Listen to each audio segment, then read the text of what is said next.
So I got the transaxle out, and I'm draining out the oil before I take out the bell housing. And as you can see, I have a clean bill of health on the drain cap, so that's always a good sign. Although it looks like in here some type of seal was leaking, so either the main or on the transmission, so it's good that I'm getting in here. So now I'm going to undo the bolts in here and pull off the bell housing. And while I have it out, I'm going to change out the driveline seals just because they're easy to get to. So I got the transmission all cleaned up, and I got the bell housing off the front, and we get to see the ring gear in here, which is pretty cool. And so now I just need to clean it up a little bit and then put the small car bell housing on. Here's the small car bell housing. So I'm going to I need to put in this seal, and then I can put on the bell housing. Before we install the new throw-up, we need to fill it with brake fluid. So you do that by pressing in the throw-up bearing, and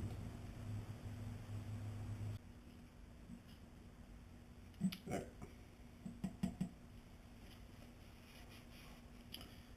Put the cap back on. Done.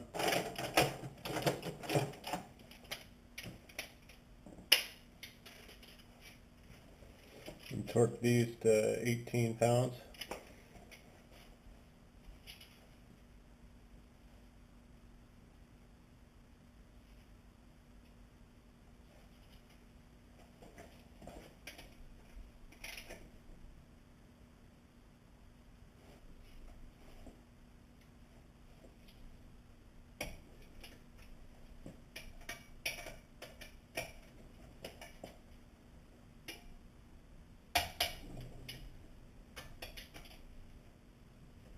So now we gotta refill the transmission fluid. For this, I choose Redline MT90. Oh, it's a little process.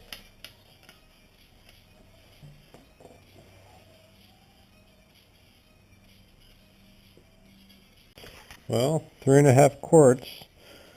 I guess it's full.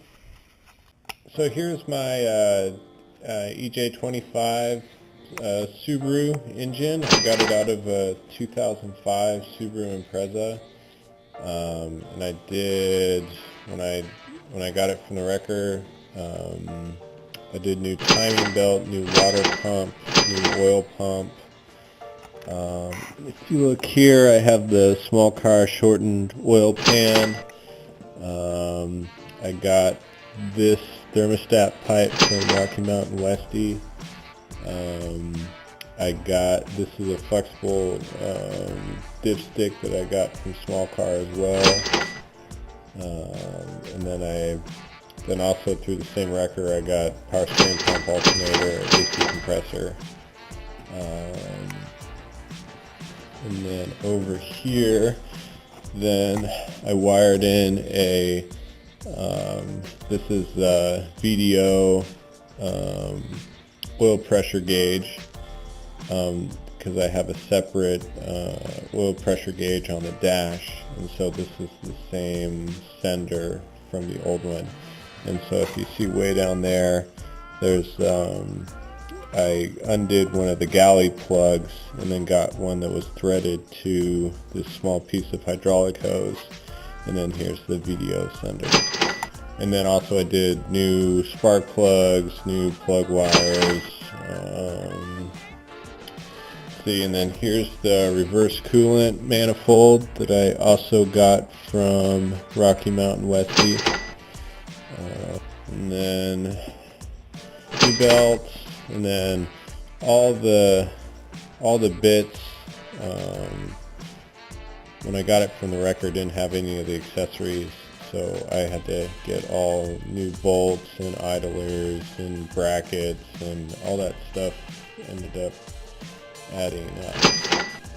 Also, it did, while I was in there, a PCV valve. I don't know if you can see this from here. When you do the reverse manifold,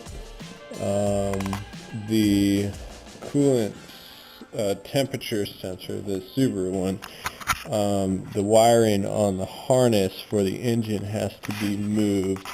So you can see this white one. This is my own wiring to the new sender, which is on the other side of the engine. And just like everything else with this engine, it didn't come with the bolts for the bell housing. So here's $20 worth of bolts, and it's then also one of the dowels apparently.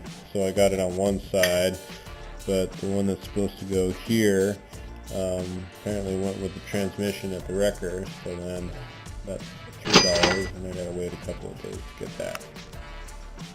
And then this is the stock flywheel, but then I got new flywheel bolts, and those are torqued to 52 foot-pounds. And then this is the idler bearing that you get with the small car kit. And while I was working on the engine, I did all the seals I could get to. So I did the main, and then I did all the cams, each of the cam seals, and then the oil seals. Let's see. Then also, because you're reversing the coolant manifold, that gets in the way of your EGR pipe, which is this guy. So then I had at my local hydraulics place, I mocked up a one that would go around the heater pipe and the radiator pipe, and so he was able to make that for me. So then this, rather than going straight over right in the middle of the radiator outlet, this guy just goes around all of it, and I think it will work. And this is the small car.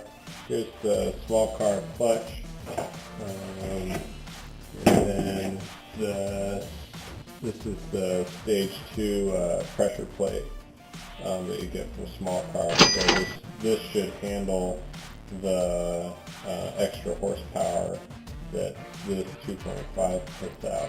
And because now it's Subaru type bell housing, then you need a Subaru starter. So I got this for small car.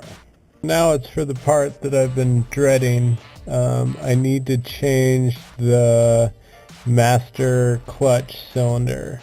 It's messy, hard to work in there, and I'll work on everything else, but I don't want to do this. Here's my new master cylinder, and then with the small car kit, they want you to put the spacer in on the pedal part of it.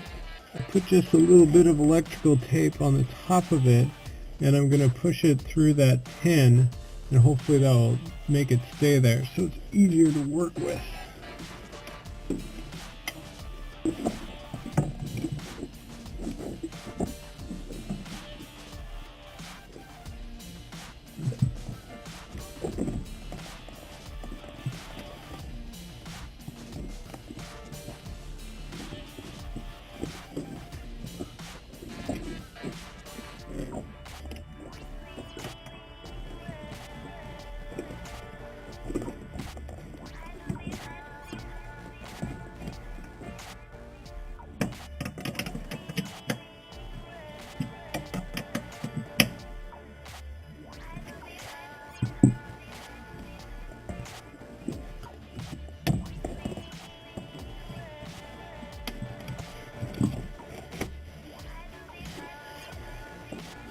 Well, that wasn't so bad.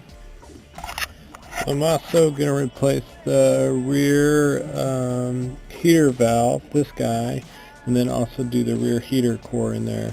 As you can see with the Propex and the sub, it's a little cramped in here, but I'll get it done. So I got the new heater core in, and then here's the new rear control valve and a new gasket. So here's my solution to the rear heater core tees. The stock tees were 5/8, 5/8, and then 1/2. And I was able to find a steel version of 5/8, 5/8, 1/2. The stock hose would go from 1/2 to 5/8, which is 5/8 at the heater core. My solution was to take a 1/2 to 5/8 inline reducer and connect that. So here's 1/2 silicone to 5/8 silicone, and so that should solve that problem. And you need the 1/2 in here to reduce flow to the rear heater core so the front heater core doesn't get starved. German engineering for you. So I got in all the new heater hose.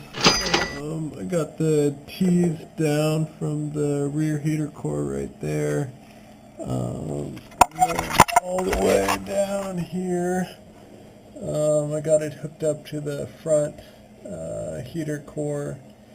I'm not quite going to put the gas tank back yet, because I want to make sure that these hoses are in their final spot before I lose access to them.